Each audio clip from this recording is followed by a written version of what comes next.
So we all know that Jax had this mysterious friend called Ribbit who abstracted before Kaufmo, and honestly everyone's been assuming that this was just another tragic loss that broke Jax's heart. But what if we've been looking at this completely wrong this whole time? What if Ribbit wasn't actually the friend that Jax lost, but instead the person who completely destroyed him from the inside out? And maybe that's the real reason why Jax is the way he is now. And I know this sounds crazy at first, because we've all been picturing Ribbit as the sweet friend that Jax misses, but honestly, when you start looking at all the evidence and really think about how trauma works, especially emotional abuse, it actually makes perfect sense why Jax would be so messed up about relationships and why he's so desperate to push everyone away before they can hurt him. First of all, let's talk about how Jax describes people who are about to abstract, because in episode 6, when he's talking to Pomni, he says that right before Kaufmo and Ribbit abstracted, they became really insufferable to be around. You don't even know what people are like before they abstract. They are not pleasant to be around.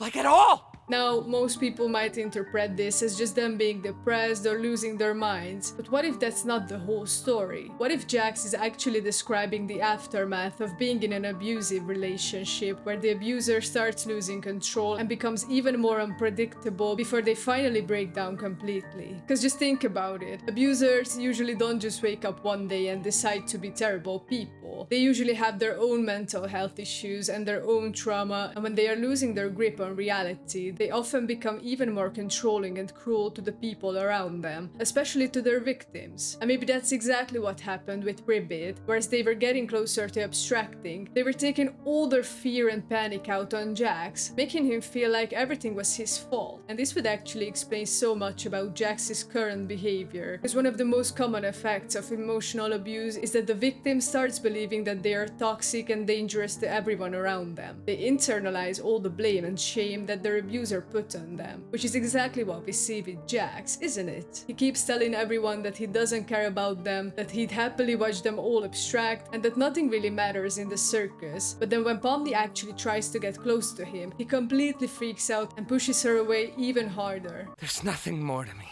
so please, just stop looking. Let's also think about how Jax talks about himself, because throughout the series, but especially in episode 6, he keeps describing himself as the simple cartoon character who just exists to cause chaos and mess with people. Whether we like it or not, all we are now is a bunch of cartoon characters. So what's the point of pretending we're not? But the way he says it doesn't sound like he's proud of this. It sounds like he's trying to convince himself that this is all he is, because maybe that's what Ribbit told him. Maybe Ribbit spent their time together constantly telling Jax that he was just a troublemaker, that he was selfish and cruel, and that he didn't deserve real friendship or love. But here's where it gets more complicated, because maybe the abuse wasn't even intentional at first. Like, what if Jax and Ribbit were actually close friends in the beginning, but Ribbit started getting into that abstraction mindset, and they slowly became more controlling, and Jax, being Jax, eventually pushed back against this treatment, which probably completely severed their friendship and led to Ribbit's final breakdown. And that would make Jax's guilt so much worse, because in his mind, he destroyed their friendship by refusing to take whatever Ribbit was putting him through. Or maybe it wasn't even about traditional abuse. Maybe Jax used to be like Ragatha towards Ribbit, constantly trying to be positive and supportive, but after a while, that constant cheerfulness started losing all meaning, and Ribbit's personality just became more and more exhausting and irritating to deal with. And maybe Jax eventually snapped and lashed out, and the sharp contrast of betrayal, going from being the supportive friend to suddenly being cruel, was what pushed Ribbit over the edge. And now Jax acts like a jerk all the time to maintain some kind of consistency, because he thinks it won't hurt people as much if they know exactly what to expect from him. But there is another possibility that's even darker, and it's that maybe Jax genuinely tried his best to be there for Ribbit when they were struggling, but it was just too much for him to handle. Maybe Ribbit kept leaning on him more and more, asking him to be their emotional support system, and Jax just couldn't carry the weight anymore. And maybe right before Ribbit abstracted, they came to Jax asking him not to let them go through it alone, and Jax either couldn't or wouldn't be there for them in that final moment. And that could explain why Jax is so terrified of being the person that others rely on, because maybe he remembers very well what happened the last time someone counted on him for support. It's not just that he's afraid of losing people, he's also afraid of having that responsibility over someone else's well-being, because he knows how badly he can mess pass it off when the pressure gets too intense. But here's the really terrifying part. What if this whole pattern happened twice? What if Ribbit abstracting somehow triggered Cough Mode to start spiraling as well, and Jax had to watch the exact same thing happen all over again, except this time he was even more helpless to stop it. Because we know that Cough Mode abstracted right before Pomni arrived, and maybe Jax has been carrying the weight of two failed relationships this whole time, which would explain why he's so convinced that everyone would be better off without him. And now we're seeing the cycle potentially start again with Pomni, except this time there might actually be hope, because Pomni has something that maybe Ribbit and Cough Mode didn't have, which is emotional intelligence and the ability to ask for help when she needs it. And maybe that's what could break this pattern, because Jax has been so focused on either being the helper or the problem, but he's never learned how to just be a person who sometimes needs support without it being this life or death responsibility.